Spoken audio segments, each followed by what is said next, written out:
అందరికీ నమస్కారం అండి.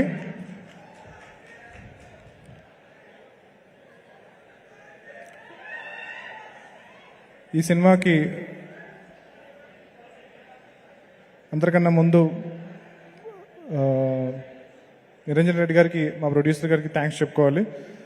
ఆ రోజు ఆయన నన్ను నమ్మి ఈ సినిమాని చేయమని ముందుకి ఎప్పుడైతే ప్రోత్సహించారో ఆ రోజు నుంచి ఈ రోజు వరకు is given unparalleled support, and I'm really lucky and fortunate to have met you, sir.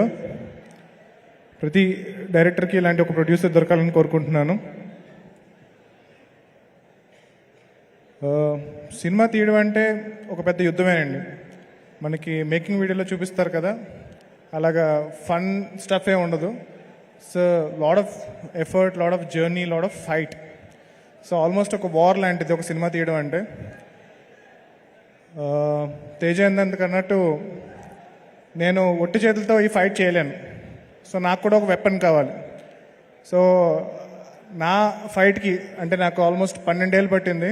మా డాడీకి చెప్పాను, నేను ఏం లేదన్నా, నేను చాలా టాలెంటెడ్, 1 ఇయర్లో డైరెక్టర్ అయిపోతున్నాను. బట్ 12 ఏళ్ళు పట్టింది నాకు డైరెక్టర్ అవ్వడానికి.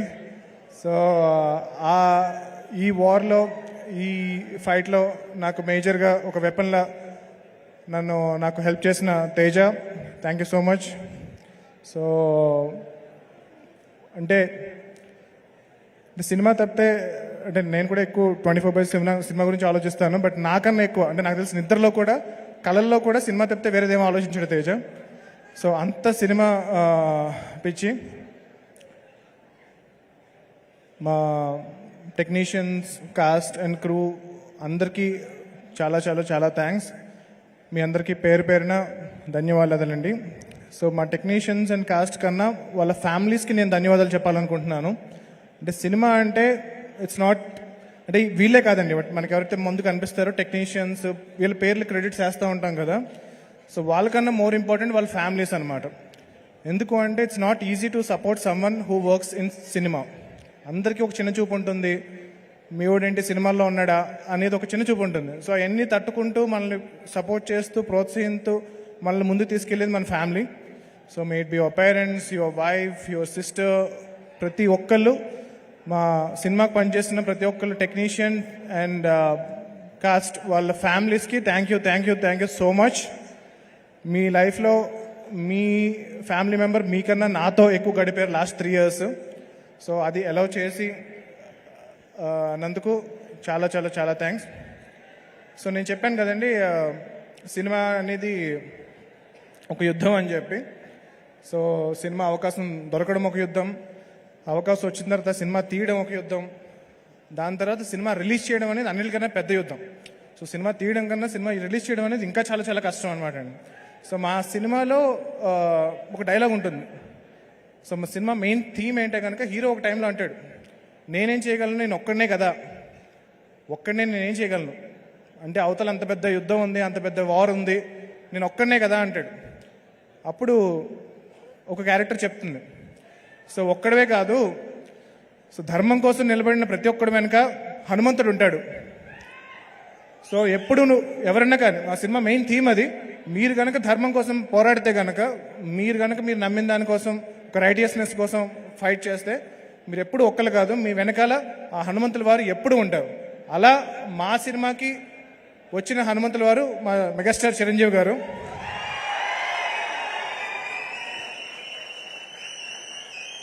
సో తేజకి చిరంజీవి గారితో ఉన్న అనుబంధానికి మా ఫస్ట్ జాంబిరెడ్డికి అడగచ్చు మేము, దానికి ముందు మేము అల్లి ఆయన అవకాశం అడగచ్చు.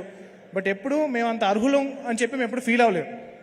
సో ఎప్పుడైతే మేము ఏదో సాధించి అప్పుడు ఆయన ముందుకెళ్ళాలి అని అనుకున్నాము, ఏ రోజైతే మేము హనుమాన్ అనే సినిమా తీసి, ఇంత మంచి సినిమా తీసి దీనికి సపోర్ట్ కావాలి, మనం ఈ వార్లో ఫైట్ చేయాలి అంటే మనకు ఒక అంద కావాలి అని చెప్పి మేము వెళ్ళి చిరంజీవి గారి దగ్గరికి వెళ్ళి కలిసి, సార్ ఇలాగ మాకు సపోర్ట్ కావాలి అని అనగానే ఇమ్మీడియట్గా 2 సెకండ్ ఆలోచించకుండా మాకు హెల్ప్ చేసిన, మాకు సపోర్ట్గా నిలబడిన మెగాస్టార్ చిరంజీవి గారికి నా లైఫ్ లాంగ్ రుణపడి ఉంటాను సార్.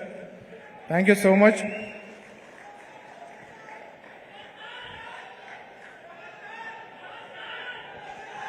సో చిన్నప్పుడు నేను పాలకొల్లో చిరంజీవి గారి కటౌట్ల మీద పాలాభిషేకాలు చూస్తూ పెరిగాను. సో అలాంటి చిరంజీవి గారి ముందు ఈరోజు స్టేజ్ మీద నిలబడ్డాను. సో నేను స్టేజ్ మీద ఉన్నా సరే నాకు ఇంకా చిరంజీవి గారు అంతే హైట్లో కనిపిస్తున్నారు. ఎప్పుడు చిరంజీవి గారు నేను అలా కింద నుంచి చూడడం, ఆ మెస్మరైజ్ అయిపోవడం అనేది it's a moment that I will never forget. So అందరికీ చాలా థ్యాంక్స్ అండి. సో హనుమాన్ ఫిల్మ్ వచ్చేటప్పటికి ఇట్స్ సూపర్ హీరో ఫిల్మ్. మనం చాలా సోషల్ ఫ్యాంటసీ సినిమా చూసుంటాం. మనకి అన్నిటికన్నా దగ్గర రిఫరెన్స్ అంటే కనుక జగదీక్ వీరుడు అతిలోక సుందరి చూసాం చిరంజీవి గారిది. సో ఒక ఫ్యాంటసీ ఫిల్మ్. సో శ్రీదేవి గారు లాంటి ఒక ఇంద్రజ అనే ఒక క్యారెక్టర్ ఒక పైనుంచి రావడం, దాంతో చిరంజీవి గారి క్యారెక్టర్ ఇంటరాక్ట్ అవ్వడం, పవర్స్ రావడం, రింగ్. సో నా చిన్నప్పుడు చాలా చాలా పెద్ద బ్లాక్ బస్టర్ అయిన సినిమా అది. సో అలాంటి సినిమాలు వచ్చి చాలా రోజులు అయిపోయింది. సో ఇది కూడా నేను కొంచెం కూల్ ఉండడానికి కోసం సూపర్ హీరో ఫిల్మ్ అని పెట్టాను, కానీ ఇది proper Telugu socio fantasy film. So ఈ సంక్రాంతికి మీరు మీ పిల్లల దగ్గర నుంచి మీ పెద్దల వరకు అందరినీ హ్యాపీగా తీసుకుని వెళ్ళి ఎంటర్టైన్ అయ్యే సినిమా ఈ హనుమాన్. సో ఇది హనుమంతుల వారి సినిమా కాదండి, హనుమంతుల వారి కథ కాదు. సో చాలా క్లియర్గా చెప్తున్నాను. ఒక నార్మల్ మీలాంటి నాలాంటి అంటే చిరంజీవి గారు లాంటి కాదు, చిరంజీవి గారు చాలా మహానుభావుడు. సో మీలాంటి నాలాంటి ఒక నార్మల్ పర్సన్కి శక్తులు వస్తే అతను ఏం చేయగలుగుతాడు, ఒక ధర్మం కోసం ఎలా పోరాడతాడు అనే కథ ఇది. చాలా ఎంటర్టైనింగ్గా చెప్పాం. ఈ సంక్రాంతికి తప్పనిసరిగా మీ ఫ్యామిలీ అందరూ వచ్చి థియేటర్కి సినిమా చూడండి, చాలా ఎంజాయ్ చేస్తారు. And thank you so much for coming here sir. I'm really grateful to be standing on the stage and talking in front of you. ఒక్కసారి జై శ్రీరామ్, జై హనుమాన్.